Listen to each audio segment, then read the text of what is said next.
You, John Fitzgerald Kennedy, do solemnly swear. I, John Fitzgerald Kennedy, do solemnly swear. That you will faithfully execute the office of President of the United States. That I will faithfully execute the office of President of the United States. And will, to the best of your ability. And will, to the best of my ability. Preserve, protect, and defend the Constitution of the United States. Preserve, protect, and defend the Constitution of the United States. So help you God. So help me God.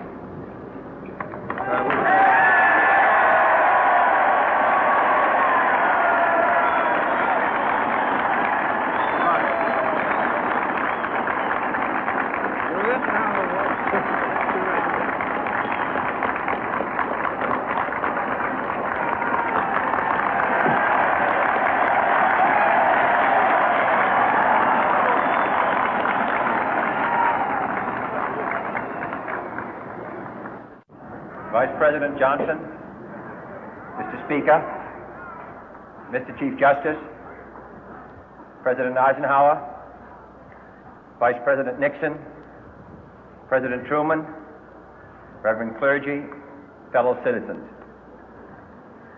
We observe today not a victory of party, but a celebration of freedom, symbolizing an end as well as a beginning, signifying renewal as well as change. For I have sworn before you and Almighty God the same solemn oath our forebears prescribed nearly a century and 3/4 ago. The world is very different now, for man holds in his mortal hands the power to abolish all forms of human poverty and all forms of human life. And yet the same revolutionary beliefs for which our forebears fought are still at issue around the globe. The belief that the rights of man come not from the generosity of the state, but from the hand of God. We dare not forget today that we are the heirs of that first revolution. Let the word go forth from this time and place to friend and foe alike that the torch has been passed to a new generation of Americans born in this century, tempered by war, disciplined by a hard and bitter peace, proud of our ancient heritage, and unwilling to witness or permit the slow undoing of those human rights to which this nation has always been committed and to which we are committed today at home and around the world.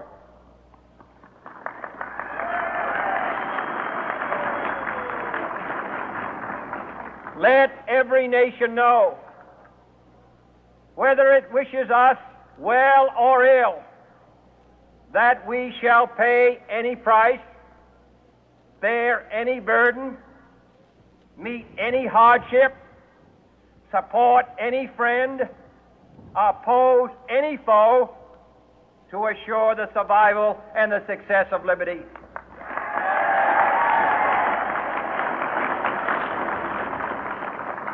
This much we pledge and more. To those old allies whose cultural and spiritual origins we share, we pledge the loyalty of faithful friends. United, there is little we cannot do in a host of cooperative ventures. Divided, there is little we can do, for we dare not meet a powerful challenge at odds and split asunder. To those new states whom we welcome to the ranks of the free, we pledge our word that one form of colonial control shall not have passed away, merely to be replaced by a far more iron tyranny.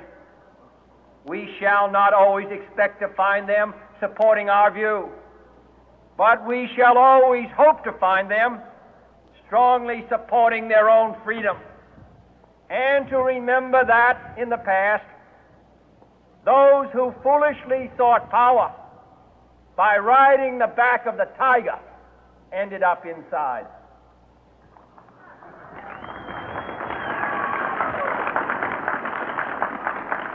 To those people in the huts and villages of half the globe struggling to break the bonds of mass misery, we pledge our best efforts to help them help themselves for whatever period is required, not because the communists may be doing it, not because we seek their votes, but because it is right.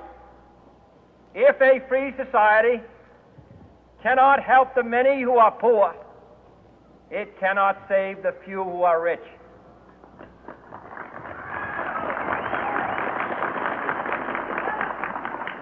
To our sister republics south of our border, we offer a special pledge to convert our good words into good deeds, in a new alliance for progress, to assist free men and free governments in casting off the chains of poverty. But this peaceful revolution of hope cannot become the prey of hostile powers.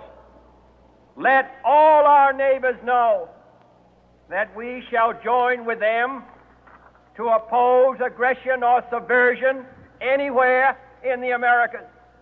And let every other power know that this hemisphere intends to remain the master of its own house.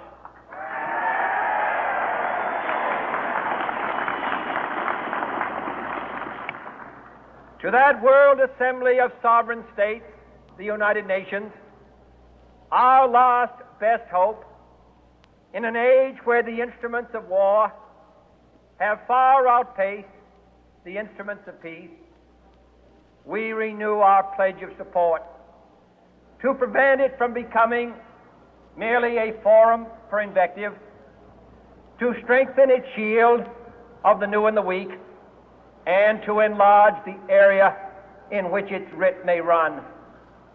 Finally, to those nations who would make themselves our adversary, we offer not a pledge, but a request that both sides begin anew the quest for peace. Before the dark powers of destruction, unleashed by science, engulf all humanity in planned or accidental self-destruction, we dare not tempt them with weakness, for only when our arms are sufficient beyond doubt can we be certain beyond doubt that they will never be employed.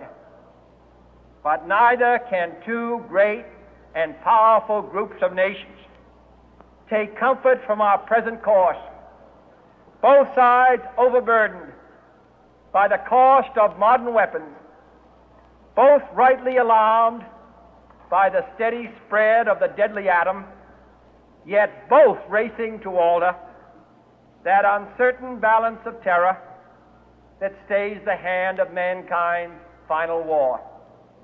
So let us begin anew, remembering on both sides that civility is not a sign of weakness, and sincerity is always subject to proof.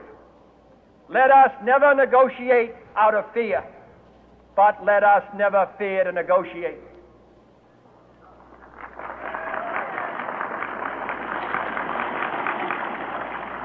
Let both sides explore what problems unite us, instead of belaboring those problems which divide us. Let both sides, for the first time, formulate serious and precise proposals for the inspection and control of arms, and bring the absolute power to destroy other nations under the absolute control of all nations.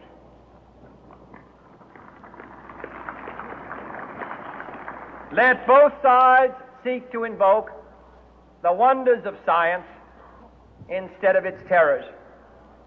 Together, let us explore the stars, conquer the deserts, eradicate disease, tap the ocean depth, and encourage the arts and commerce. Let both sides unite to heed in all corners of the earth the command of Isaiah to undo the heavy burden and let the oppressed go free. And if a beachhead of cooperation may push back the jungle of suspicion, let both sides join in creating a new endeavor, not a new balance of power, but a new world of law, where the strong are just and the weak secure and the peace preserved. All this will not be finished in the first 100 days, nor will it be finished in the first 1,000 days, nor in the life of this administration, nor even perhaps in our lifetime on this planet. But let us begin.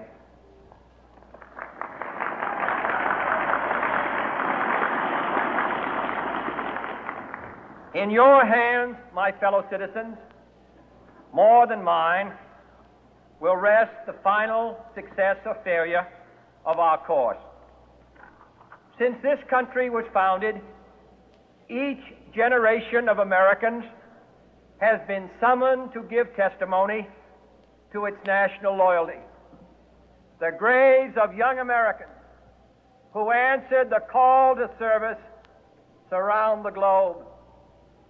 Now the trumpet summons us again, not as a call to bear arms, though arms we need, not as a call to battle, though in battle we are, but a call to bear the burden of a long twilight struggle, year in and year out, rejoicing in hope, patient in tribulation, a struggle against the common enemies of man, tyranny, poverty, disease, and war itself.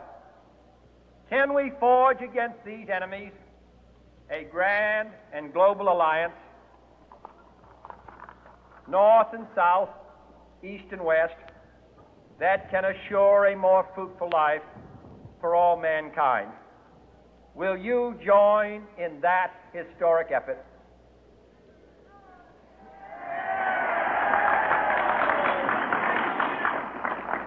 In the long history of the world, only a few generations have been granted the role of defending freedom in its hour of maximum danger. I do not shrink from this responsibility. I welcome it.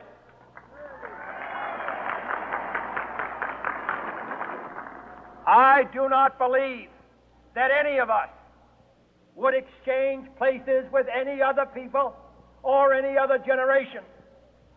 The energy, the faith, the devotion which we bring to this endeavor will light our country and all who serve it. And the glow from that fire can truly light the world. And so, my fellow Americans, ask not what your country can do for you. Ask what you can do for your country.